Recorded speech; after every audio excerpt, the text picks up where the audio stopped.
Diyarbakir, sebuah kota kuno yang terletak di wilayah tenggara Turki modern, memiliki sejarah panjang sebelum pengepungan oleh umat Islam pada tahun 1085. Kota ini yang dikenal dengan nama Amida dalam sumber-sumber kuno, telah menjadi pusat penting dalam berbagai peradaban selama ribuan tahun. Berikut adalah gambaran sejarah Diyarbakir sebelum peristiwa tersebut. Diyarbakir dikenal sudah dihuni sejak zaman prasejarah. Bukti arkeologis menunjukkan adanya pemukiman manusia sejak sekitar milenium ketiga sebelum Masehi. Pada masa Asyur, abad ke-13 hingga ke-1 sebelum Masehi, wilayah ini menjadi bagian dari Kekaisaran Asyur. Kota Amida berfungsi sebagai benteng strategis karena lokasinya di tepi Sungai Tigris. Setelah runtuhnya Kekaisaran Asyur, kota ini dikuasai oleh berbagai kekuatan, termasuk Babilonia dan Persia. Diyarbakir menjadi bagian dari Kekaisaran Persia Achaemenid setelah penaklukan Cyrus Agung.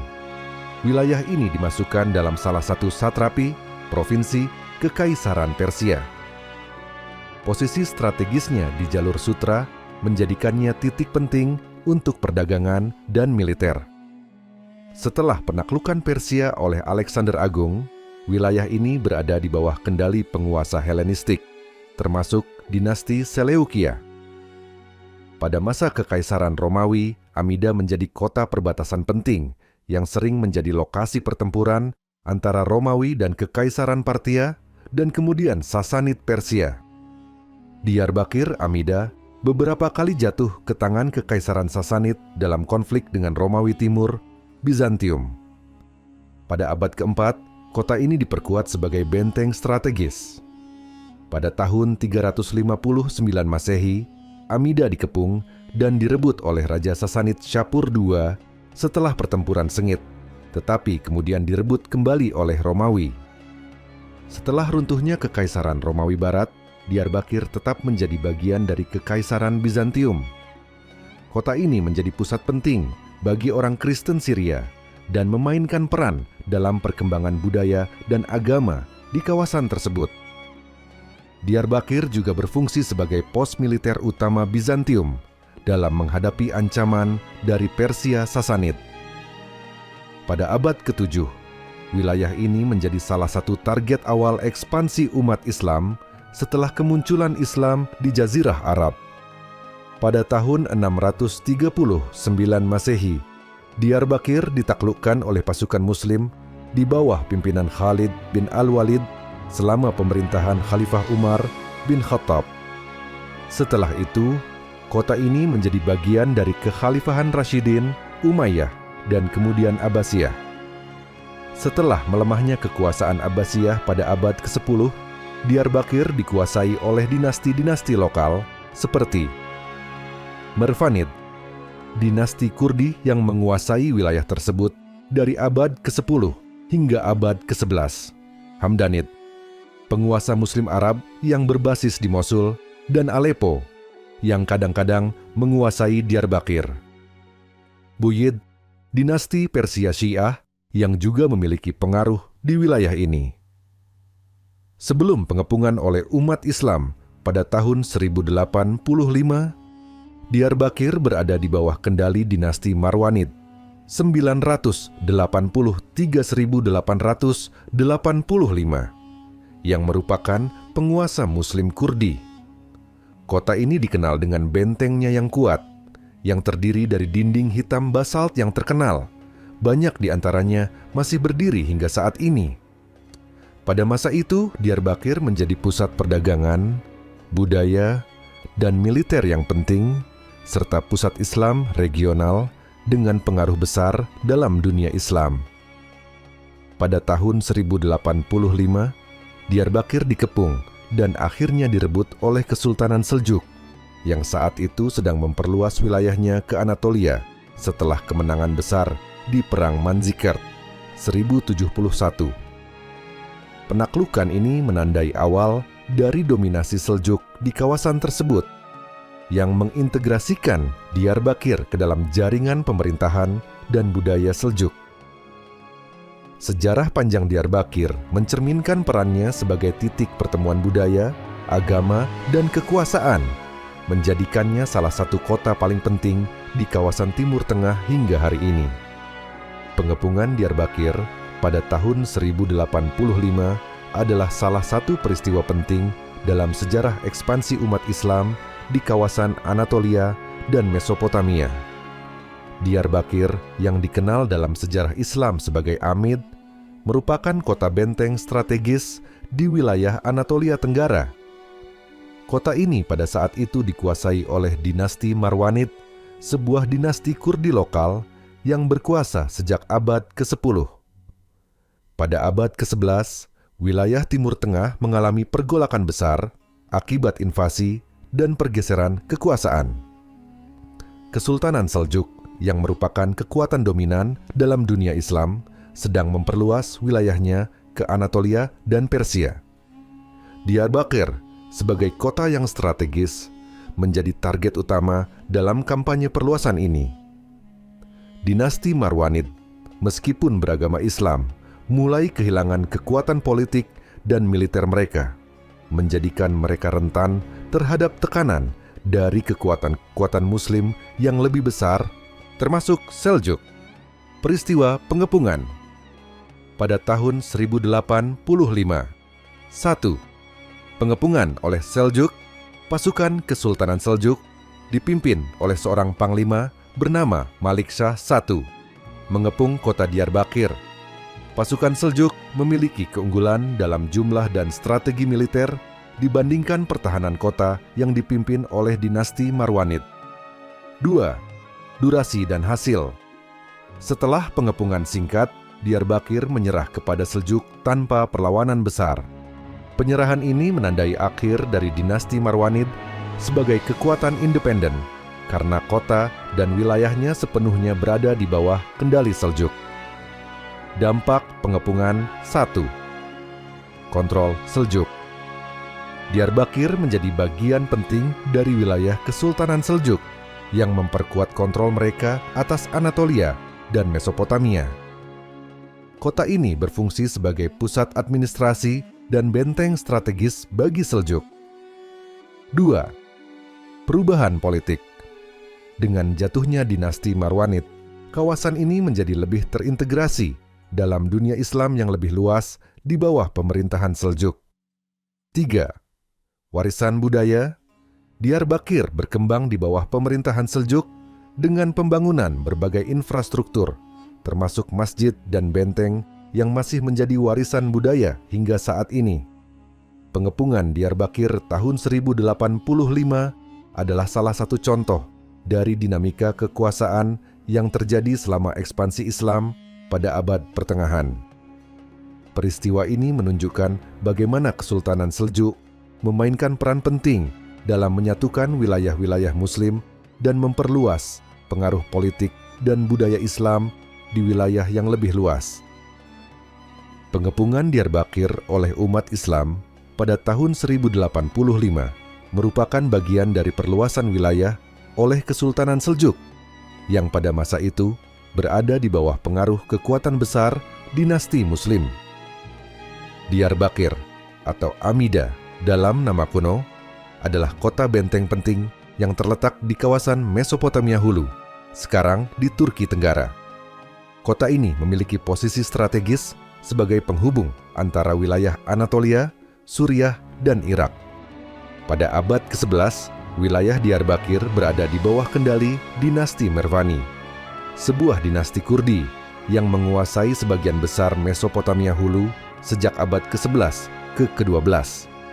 Dinasti ini cukup independen, tetapi menghadapi ancaman dari ekspansi Seljuk yang sedang berusaha memperluas wilayah kekuasaan mereka di seluruh Timur Tengah. Kekuatan dinasti Mervani.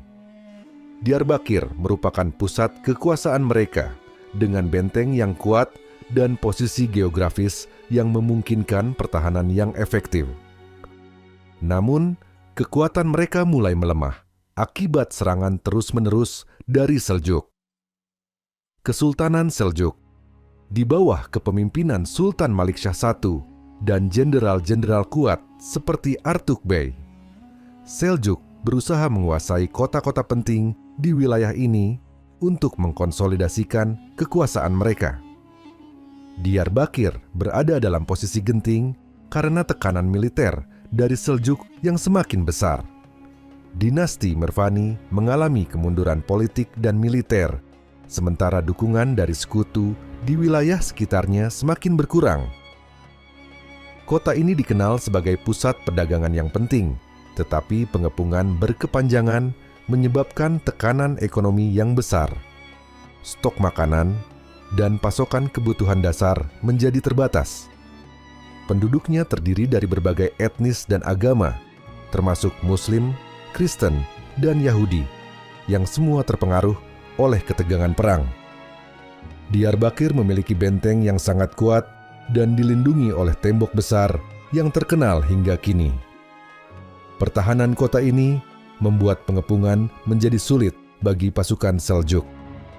Namun, pasukan dinasti Mervani tidak cukup besar atau kuat untuk melawan pasukan Seljuk yang terorganisir dengan baik. Pasukan Seljuk menggunakan taktik pengepungan dengan mengepung kota, memotong pasokan makanan dan air untuk memaksa kota menyerah. Komandan Seljuk, kemungkinan besar Artukbey, memanfaatkan pengalaman militer mereka dalam perang kota dan pengepungan. Pada tahun 1085, pasukan Seljuk berhasil merebut Diyarbakir dari dinasti Mervani. Setelah kejatuhan kota ini, Diyarbakir menjadi bagian dari wilayah Kesultanan Seljuk, memperkuat kontrol mereka atas kawasan Mesopotamia hulu.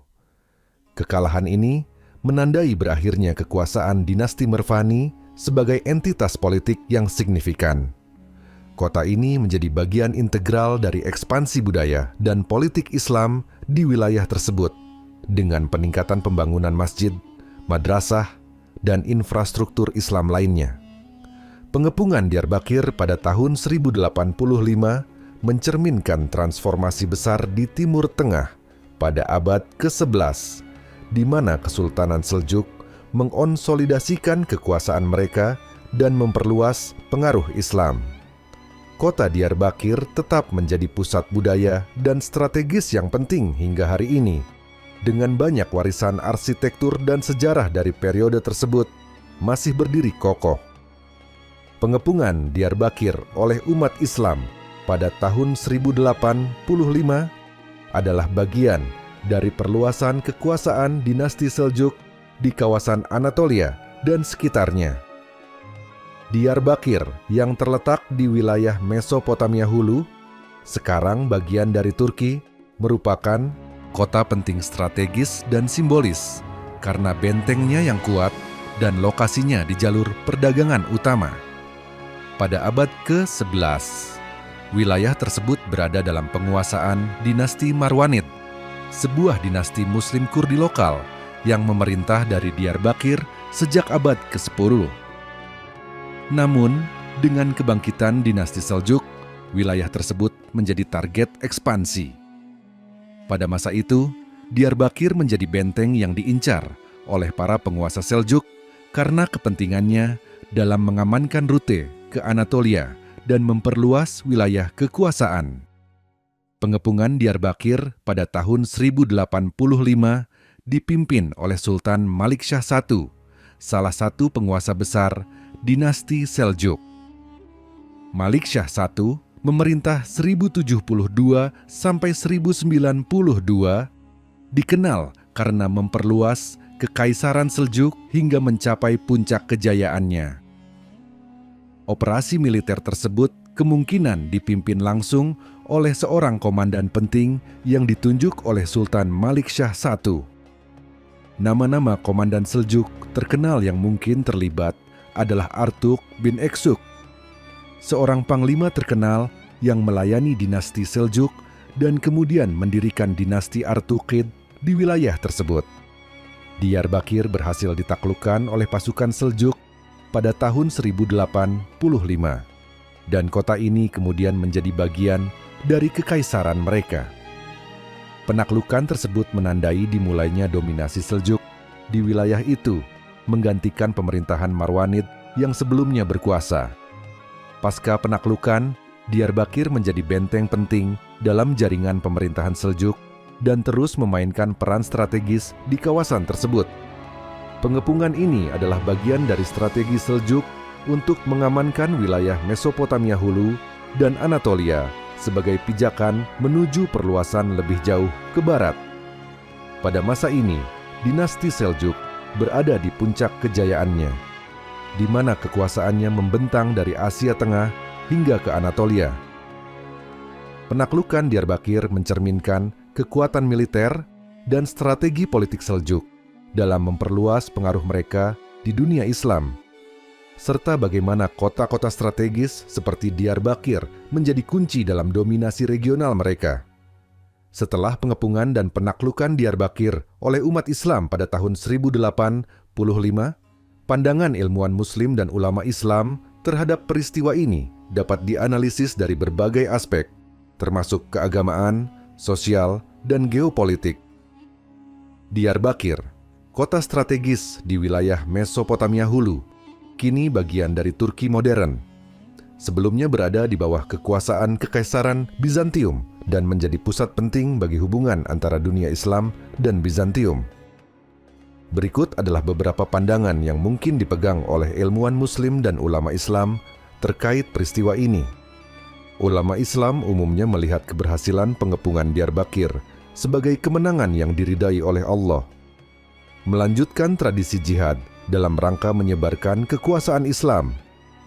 Penaklukan ini dianggap sebagai bagian dari usaha memperluas wilayah Islam untuk mendukung dakwah. Diyarbakir dianggap sebagai kota yang strategis, sehingga keberhasilannya memperkuat legitimasi kekhalifahan yang mendukung ekspansi militer. Tahun 1085 merupakan periode di mana Kekaisaran Seljuk mulai mengonsolidasikan kekuasaannya di wilayah Anatolia dan sekitarnya. Para sejarawan Muslim seperti Imam Al-Juwaini atau Ibn Al-Athir mungkin menyoroti pentingnya penaklukan ini dalam melindungi wilayah Islam dari ancaman Bizantium dan memperluas pengaruh Seljuk. Diyarbakir adalah kota penting di jalur perdagangan yang menghubungkan dunia Islam ke Anatolia dan Asia Tengah. Ulama dan ilmuwan Muslim mungkin memandang stabilitas wilayah ini sebagai peluang untuk mendukung penyebaran ilmu pengetahuan dan pertukaran budaya. Ulama memainkan peran penting dalam memberikan legitimasi religius terhadap ekspansi militer. Mereka mungkin mengeluarkan fatwa atau khotbah yang mendukung penaklukan ini sebagai bentuk jihad dan pembebasan dari kekuasaan non-Muslim. Setelah penaklukan, ulama Islam juga fokus pada dakwah kepada penduduk setempat yang sebelumnya berada di bawah pemerintahan Bizantium. Diyarbakir menjadi pusat penting untuk penyebaran Islam di Anatolia. Dengan jatuhnya Diyarbakir ke tangan Muslim, kota tersebut menjadi bagian dari peradaban Islam yang mendukung pengembangan ilmu pengetahuan. Banyak ilmuwan Muslim mungkin memandang penaklukan ini sebagai kesempatan untuk memperkaya tradisi intelektual Islam. Diyarbakir menjadi tempat pertemuan berbagai budaya dan agama, termasuk Islam, Kristen, dan tradisi lokal. Para ulama mungkin melihat ini sebagai tantangan sekaligus peluang untuk menciptakan harmoni antaragama. Setelah penaklukan, Diyarbakir berkembang menjadi salah satu pusat peradaban Islam, terutama di bawah Kekaisaran Seljuk dan dinasti Muslim lainnya. Kota ini menjadi tuan rumah madrasah, masjid, dan pusat perdagangan yang mendukung kehidupan umat Islam. Para ilmuwan Muslim mungkin mencatat pentingnya Diyarbakir sebagai kota yang memfasilitasi penyebaran Islam di wilayah yang lebih luas. Secara keseluruhan, pandangan ilmuwan Muslim dan ulama Islam terkait penaklukan Diyarbakir, Tahun dan Musanso, kota penting strategis dan simbolis karena bentengnya yang kuat dan lokasinya di jalur perdagangan utama. Pada abad ke-11, wilayah tersebut berada dalam penguasaan dinasti Marwanid.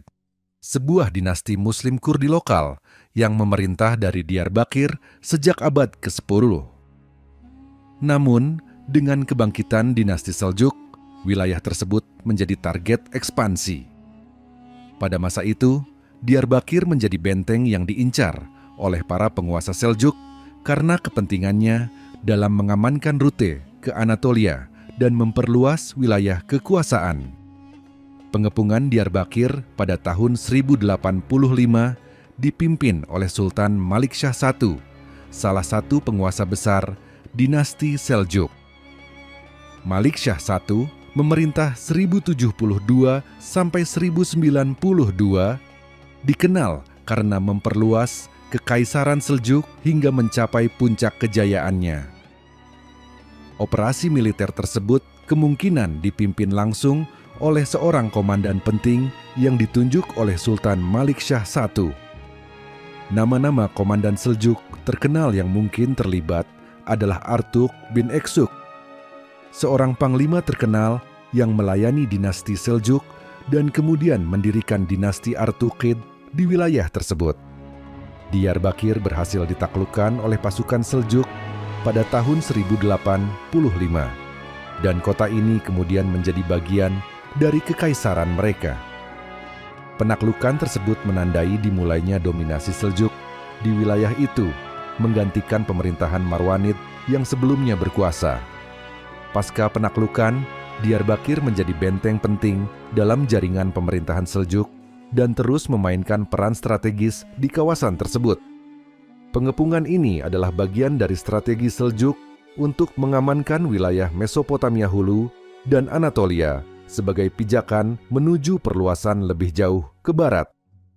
Pada masa ini, dinasti Seljuk berada di puncak kejayaannya, di mana kekuasaannya membentang dari Asia Tengah hingga ke Anatolia. Penaklukan Diyarbakir mencerminkan kekuatan militer dan strategi politik Seljuk dalam memperluas pengaruh mereka di dunia Islam, serta bagaimana kota-kota strategis seperti Diyarbakir menjadi kunci dalam dominasi regional mereka. Setelah pengepungan dan penaklukan Diyarbakir oleh umat Islam pada tahun 1085, pandangan ilmuwan Muslim dan ulama Islam terhadap peristiwa ini dapat dianalisis dari berbagai aspek, termasuk keagamaan, sosial, dan geopolitik. Diyarbakir, kota strategis di wilayah Mesopotamia Hulu, kini bagian dari Turki modern. Sebelumnya berada di bawah kekuasaan Kekaisaran Bizantium dan menjadi pusat penting bagi hubungan antara dunia Islam dan Bizantium. Berikut adalah beberapa pandangan yang mungkin dipegang oleh ilmuwan Muslim dan ulama Islam terkait peristiwa ini. Ulama Islam umumnya melihat keberhasilan pengepungan Diyarbakir sebagai kemenangan yang diridai oleh Allah, melanjutkan tradisi jihad dalam rangka menyebarkan kekuasaan Islam. Penaklukan ini dianggap sebagai bagian dari usaha memperluas wilayah Islam untuk mendukung dakwah. Diyarbakir dianggap sebagai kota yang strategis, sehingga keberhasilannya memperkuat legitimasi kekhalifahan yang mendukung ekspansi militer. Tahun 1085 merupakan periode di mana Kekaisaran Seljuk mulai mengonsolidasikan kekuasaannya di wilayah Anatolia dan sekitarnya. Para sejarawan Muslim seperti Imam Al-Juwaini atau Ibn Al-Athir mungkin menyoroti pentingnya penaklukan ini dalam melindungi wilayah Islam dari ancaman Bizantium dan memperluas pengaruh Seljuk. Diyarbakir adalah kota penting di jalur perdagangan yang menghubungkan dunia Islam ke Anatolia dan Asia Tengah. Ulama dan ilmuwan Muslim mungkin memandang stabilitas wilayah ini sebagai peluang untuk mendukung penyebaran ilmu pengetahuan dan pertukaran budaya. Ulama memainkan peran penting dalam memberikan legitimasi religius terhadap ekspansi militer. Mereka mungkin mengeluarkan fatwa atau khotbah yang mendukung penaklukan ini sebagai bentuk jihad dan pembebasan dari kekuasaan non-Muslim. Setelah penaklukan, ulama Islam juga fokus pada dakwah kepada penduduk setempat yang sebelumnya berada di bawah pemerintahan Bizantium. Diyarbakir menjadi pusat penting untuk penyebaran Islam di Anatolia. Dengan jatuhnya Diyarbakir ke tangan Muslim, kota tersebut menjadi bagian dari peradaban Islam yang mendukung pengembangan ilmu pengetahuan. Banyak ilmuwan Muslim mungkin memandang penaklukan ini sebagai kesempatan untuk memperkaya tradisi intelektual Islam. Diyarbakir menjadi tempat pertemuan berbagai budaya dan agama, termasuk Islam, Kristen, dan tradisi lokal. Para ulama mungkin melihat ini sebagai tantangan sekaligus peluang untuk menciptakan harmoni antaragama. Setelah penaklukan, Diyarbakir berkembang menjadi salah satu pusat peradaban Islam, terutama di bawah Kekaisaran Seljuk dan dinasti Muslim lainnya. Kota ini menjadi tuan rumah madrasah, masjid, dan pusat perdagangan yang mendukung kehidupan umat Islam. Para ilmuwan Muslim mungkin mencatat pentingnya Diyarbakir sebagai kota yang memfasilitasi penyebaran Islam di wilayah yang lebih luas. Secara keseluruhan, pandangan ilmuwan Muslim dan ulama Islam terkait penaklukan Diyarbakir tahun dan Musanso 1085 sangat dipengaruhi oleh kerangka keagamaan, geopolitik, dan intelektual. Penaklukan ini dilihat sebagai kemenangan strategis yang mendukung tujuan Islam, tetapi juga menandai awal integrasi wilayah tersebut ke dalam dunia Islam yang lebih besar. Penaklukan Diyarbakir adalah salah satu momen penting dalam sejarah ekspansi Islam di Anatolia dan penguatan kekuasaan Kekaisaran Seljuk di wilayah tersebut.